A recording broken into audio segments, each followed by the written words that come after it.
semuanya, welcome to Hattrick AOC. Kami harap kalian tidak merasa jauh dengan cara kami mengangkat tangan, melompat, menyanyi, atau mendengarkan bahasa-bahasa yang mungkin asing bagi kalian. Karena kami percaya bahwa lagu dapat membangkitkan iman kita, dan itu merupakan ekspresi kita mengasihi Tuhan. Alpha Omega Church adalah tempatnya orang-orang tidak sempurna. Jadi kalau di antara kalian punya kawan ataupun keluarga yang tidak sempurna, bisa diajak untuk bersama-sama ibadah di tempat ini. Di AOC ini kita berusaha membangun suasana yang antusias dan sembara dalam setiap ibadah. Jadi kita sangat mengajak teman-teman untuk berpartisipasi dan responsif dalam ibadah ini. Feel free untuk ikut bertepuk tangan, mengangkat tangan, bahkan bilang yes, wow, atau amin ketika pembicara mengatakan sesuatu yang positif dan memberkati teman-teman. Untuk yang mengikuti ibadah secara online, kalian bisa mengetik respon positif dan membangun di kolom komen. Jangan lupa untuk tetap mematuhi protokol kesehatan, pastikan masker kita tetap gunakan, dan kita bisa menyapa satu dengan yang lainnya dengan ramah dan senyum atau melambaikan tangan tanpa harus bersentuhan fisik. Berikut ini ada beberapa informasi yang akan aku sampaikan. Ibadah raya setiap hari Minggu 2 kali ibadah yaitu jam 8 dan jam 10 pagi. Jangan lupa untuk mendaftarkan link yang sudah dibagikan terlebih dahulu. Info link ibadah bisa kontak PKS masing-masing. Ibadah online juga akan tayang dan bisa diakses setiap minggunya mulai jam 8 pagi. Yang kedua, Teens Online Service juga bisa diakses di YouTube Alpha Omega Church hari Minggu jam 7 pagi. Jangan lupa untuk subscribe, like, komen, dan share ke teman-teman lainnya supaya kita bisa diberkati bersama-sama. Dan yang ketiga, jangan lupa setiap hari Kamis jam 8 malam, AOC mengadakan Worship and Word, di mana kita bisa menyembah bersama dan teman-teman juga bisa didoakan secara personal. Mari join via IG Live, Instagram Son of Praise Official, dan juga YouTube Live Alpha Omega Church. Ajak saudara dan kawan-kawan kita untuk join bersama. Dan yang keempat, buat teman-teman yang rindu memberikan persembahan secara online, teman-teman bisa memberikan ke rekening yang di bawah ini. Itu saja informasi yang dapat saya sampaikan. Enjoy the rest of the service. God bless you.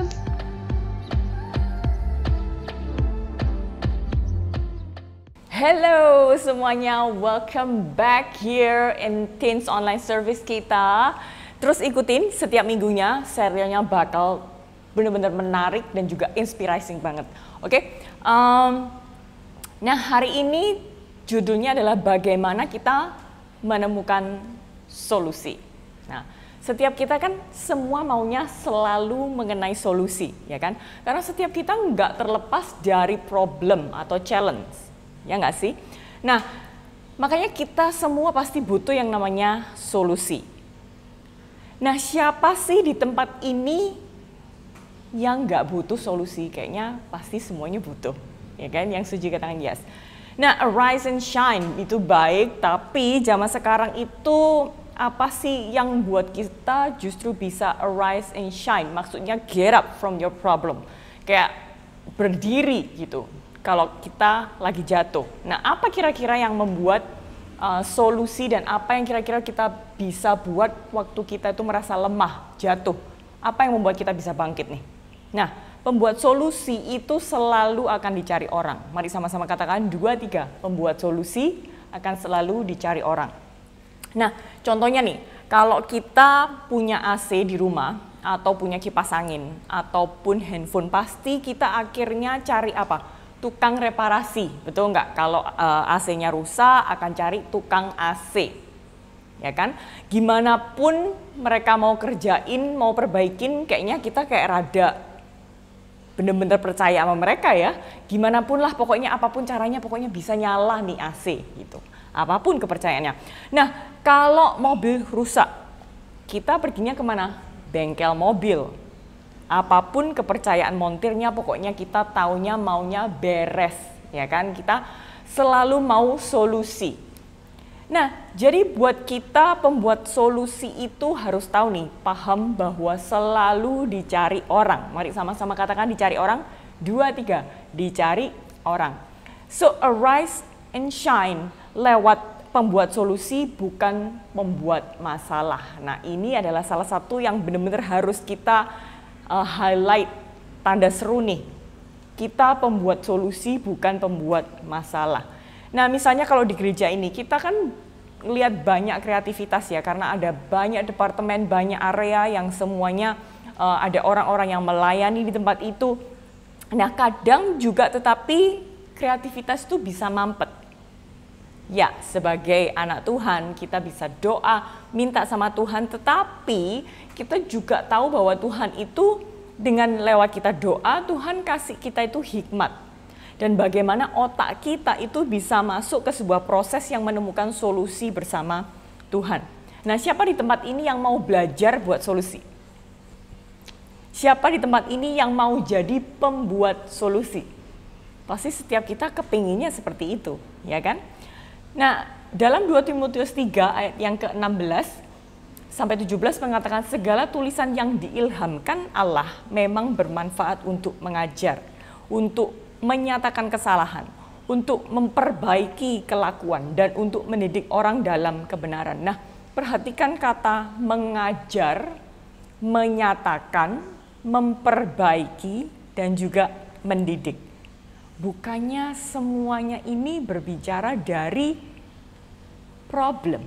Yang setuju kata yes. Dari adanya problem, mereka akhirnya menemukan solusi.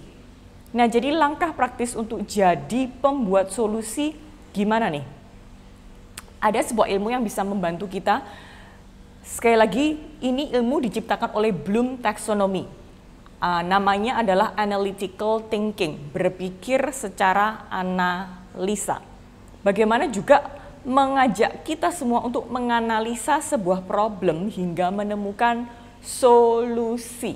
Sama-sama katakan menemukan solusi, 2, 3, menemukan solusi.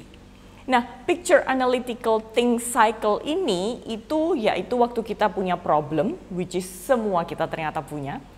Dan berikutnya kita hipotesis, kita menganalisanya, dan kenyataannya gimana, analisis, dan solution. Jadi ada problem, kita mengidentifikasi problemnya apa. Nah, biasanya akan muncul hipotesa. Hipotesa itu apa sih? Artinya adalah reason, alasan, untuk ataupun asumsi, untuk hal-hal yang mungkin gimana caranya bisa memecahkan problem tersebut. Yang berikutnya yaitu kita perlu lihat facts-nya atau kenyataannya, realitinya yang terjadi. Dari asumsi yang sekali lagi disertai kenyataan. Yang berikutnya yaitu kita buat analisa, teknik-teknik yang kita pikirin tentang problem itu. Dan yang berikutnya yaitu membuat solusi. Nah, misalnya nih, kalau problemnya kita itu sakit hati, broken hearted. Gimana nih? Nah, kalau udah sakit hati kan sering biasanya ya kita selalu membuat alasan ataupun berasumsi. Ya, aku kayak gini, sedih kayak gini, bete kayak gini, emosionalku nggak stabil. Itu karena aku sering dikecewakan. Wah, kayak seakan-akan drama banget gitu ya. Ya karena orang tuaku ini loh. Oh, karena saudaraku ini loh. Ya karena ini loh, karena itu loh. Nah, karena kita berasumsi mungkin cara ini, cara itu, ngelakuin ini atau bisa bantu kita keluar dari sakit hati. Ya, which is kita itu perlu lihat justru kenyataannya. Wah, ternyata ya kalau aku punya problem sakit hati, itu ternyata memang kehidupan ini itu seringkali mengecewakan. Ya kan? Kan lebih enak gitu nih, kayak menyadari tentang ternyata semua orang juga pernah mengalami hal ini, ternyata bukan cuma aku aja. Itu bukan tentang justru blaming people atau menyalahkan orang lain, tetapi justru mencari tahu, the fact, memang kenyataannya itu banyak orang dan semua orang mengalami hal itu. Sakit hati. Lalu kita apa? Menganalisa. Nah, ada tuh orang kecewa yang tapi nggak hancur kayak aku. Wah, mulai nih lihat sekitar kita yang justru lebih baik dari kita, oke? Yang menginspirasi kita. Nah, ada tuh orang yang dikecewakan tapi kok ternyata juga nggak sakit hati yang kayak gimana aku rasain ya ternyata. Responnya ternyata juga dia nggak gitu banget sih, nggak kecewa banget, nggak sedih banget, nggak marah banget gitu. Ada tuh orang yang dikecewakan tapi kok kita ngeliat, wah dia bisa tetap semangat ya dan bisa tetap fokus. Mari kita analisa, kenapa ya kok dia bisa begitu? Kenapa ya dia bisa positif? Kenapa ya dia bisa tetap semangat? Nah, akhirnya kita menemukan justru apa? Solusi, bukan menyalahkan keadaan, bukan menyalahkan orang lain, bukan mencari kambing hitam. Yang setuju katakan yes. Nah, karena dia merespon positif. Nah, karena respon dia bukan ke negatif, tetapi positif, makanya dia nggak sakit hati. Karena fokusnya itu dari kejadian atau problem yang datang, itu kira-kira bisa ada efek baik atau pengaruh baik ataupun apa ya, sesuatu yang bisa aku ambil nih dari problem ini. Hal baik apa yang bisa aku pelajarin? Oke. Nah, karena dia mungkin kuat doa, kuat firman, dan akhirnya firman yang membentuk dia. Jadi nggak cuma percaya, nggak cuma mengikuti emosinya dia, pikirannya dia yang lagi down, yang lagi negatif, tetapi justru percaya akan firman Tuhan yang selalu membuat kita bersemangat, selalu membuat kita punya pengharapan. Jadi mari kita temukan solusi dari sakit hati kita. Dan bahkan kita bisa jadi solusi bagi orang-orang di sekitar kita.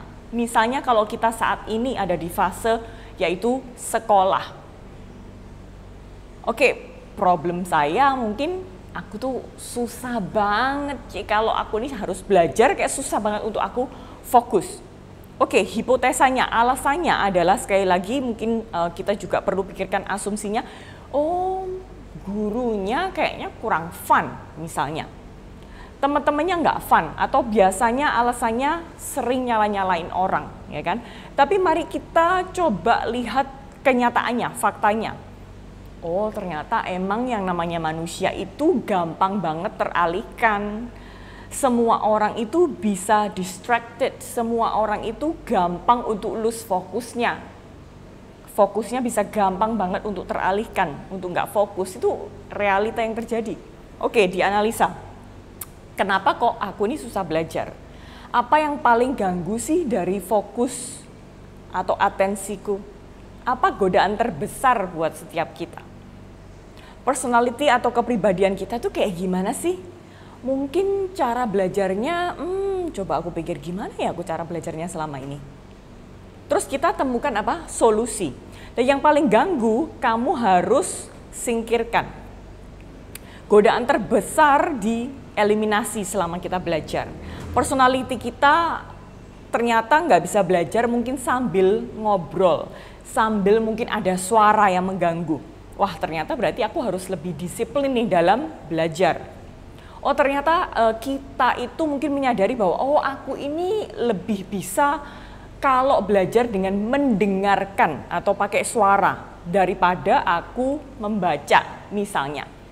Semua orang punya caranya sendiri-sendiri belajar. Nah, dari waktu kita perhatikan, akhirnya kan kita menemukan solusi bagaimana kita bisa fokus belajar lebih baik lagi. Bukan sempurna, tetapi paling tidak lebih baik lagi. Karena nggak ada seorang pun yang bisa dengan sempurna belajar. Tapi kita bisa jadi lebih baik lagi. Nah, bagaimana kita bisa kasih solusi kepada orang lain? Nah, bagi kita yang bersekolah, kita berbicara mengenai matematika. Aduh, aku ini bukan orang yang suka math. I hate math, I hate numbers misalnya nih. Atau matematika kayak kita, aduh suntuk banget pokoknya, aku lebih suka dengan mungkin IPS dan lain sebagainya. Tapi matematika aduh nggak banget deh. Nah, mari kita rubah. Matematika lebih daripada sekedar angka dan berhitung. Tapi kita mau bicara tentang matematika itu selalu berbicara mengenai metode, ya kan? Nah, seringkali kita cuma mikir kapan dan gimana pakainya, tetapi matematika kasih kita contoh yang jauh lebih luas dari berpikir kita. Bayangin kalau ada soal matematika nih, apa yang kita lakuin nih? Buat yang benar-benar sekolah, ya, oke, mungkin beberapa kayak mikir, oh buat yang benar-benar sekolah, karena emang kita sekolah. No, I mean like, yeah, you know. Beberapa mungkin sekolah di sekolah tapi nggak benar-benar sekolah. Oke, nah soal itu kita bisa lihat dulu problemnya apa sih, kenapa kok aku tuh nggak suka matematika. Kemudian kita mulai reasoning, mulai mikir, oh karena, ya kan. Dan berikutnya mari kita temukan faktanya. Berapa kali berapa jadi apa, ini pangkat ini jadi apa. Kemudian kita analisa, oke. Ini bisa ke sini, ini bisa ke situ, dan bisa dikalikan, dan bisa pangkat 3, dan lain sebagainya. Akhirnya dari situ kita buat kesimpulan nih. Kita buat hasilnya yang kita sebut yaitu solusi. Jujur aja, mengerjakan matematika itu semua butuh berpikir, ya kan? Bukan hanya tentang angka dan bilangan. Nah, bayangkan kalau kita aplikasikan ini dalam menata waktu, bagi yang sibuk, bagi yang sukar buat waktu. Karena kalau kita mikir, kita nggak akan pernah ada waktu kalau kita tuh selalu menunggu yang sedikit yes. Kadang memang kita harus memaksakan diri kita. Nah, waktu yang diberi Tuhan itu semuanya, setiap kita individu itu adalah sama, 24 jam kali 7. Tuhan kasih itu gratis, hanya kita perlu putuskan maunya itu diisi oleh apa. Nah, aplikasikan ini ke menata uang kita, menata diri kita, memilih pasangan hidup kita, memilih pekerjaan, memilih karir, menentukan karir, ambil solusi dalam pelayanan, ambil solusi dalam departemen, dan brainstorming kita. Ingat, picture analytical think cycle ini dapat bantu kita jadi lebih efektif lagi. Mungkin ini tentunya nggak langsung bisa kita praktekkan kayak, oh right, I know it now. Tapi at least bisa membuat kita jauh lebih baik lagi dan membantu kita jadi lebih efektif dan berbuah and excel in everything that we do. 2 Timotius 3 ayat yang ke-16 sampai 17 mengatakan sekali lagi, segala tulisan yang diilhamkan Allah memang bermanfaat untuk mengajar dan untuk menyatakan kesalahan, untuk memperbaiki kelakuan dan untuk mendidik orang dalam kebenaran. Sekali lagi mari kita perhatikan, mengajar, menyatakan, memperbaiki, mendidik itu semua bicara dari problem dan akhirnya menemukan solusi. Banyak cerita Alkitab, tokoh-tokoh di Alkitab yaitu Salomo. Ada 2 ibu yang rebutan anak, dia bisa kasih solusi. Ada Daud waktu Israel tertekan oleh Goliat, dianya malah yang jadi solusi. Yosua waktu 12 pengintai diutus, dia dan Kaleb bukan cuman bawa cerita masalah tetapi solusi. Nah, Yesus ada problem dosa, manusia jatuh bangun, dia juga yang jadi solusi pengampunan dosa.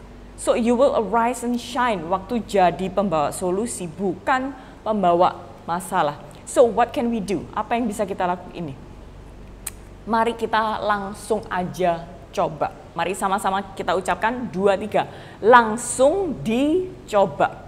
Dalam apa nih? Menata keuangan, menata waktu kita, menentukan prioritas, mengutamakan Tuhan dalam hidup kita. Mari kita juga bisa atur waktu kita sedemikian supaya kita juga bisa taruh fokus utama kita kepada Tuhan. Mari kita aplikasikan. Sekali lagi, langsung dicoba aja. Jadi bayangkan kalau kita semua lakukan ini, saya yakin kita makin berhikmat, makin berbuah-buah, idenya makin banyak, kreativitasnya semakin maju, dan bahkan kita juga dalam setiap kehidupan kita, area kehidupan kita, semua Tuhan akan tambah-tambahkan dan diberi berkat. Yang setuju kata yes. Mari kita sama-sama doa. Tuhan, terima kasih buat hari ini. Kalau kami belajar gimana Tuhan untuk bisa membuat solusi. Karena semua orang mau itu. Dan bukan hanya berbicara mengenai problem, bukan hanya menghakimin orang, menyalahkan orang lain. Dan Tuhan, kiranya Tuhan Kau terus taruh hikmat-Mu. Kami berdoa untuk setiap kita menjadi lebih baik lagi. Mari kita langsung mempraktekkan, langsung mencoba dalam menata waktu kita, prioritas kita, dalam apapun area yang kita perlu utamakan Tuhan dalam hidup kita. Dan kami bersyukur setiap kami Tuhan di lewat serial Teens Online Service ini, Tuhan, kami selalu Tuhan melihat firman-Mu membangun setiap kehidupan kami dan akan jadi lebih baik lagi. Dan kiranya terus Tuhan ingatkan kami untuk terus mendengarkan apa yang menjadi hikmat-Mu, apa yang menjadi jalan-Mu buat setiap kami. Hanya di dalam nama Tuhan Yesus, mari sama-sama kita katakan, Amin.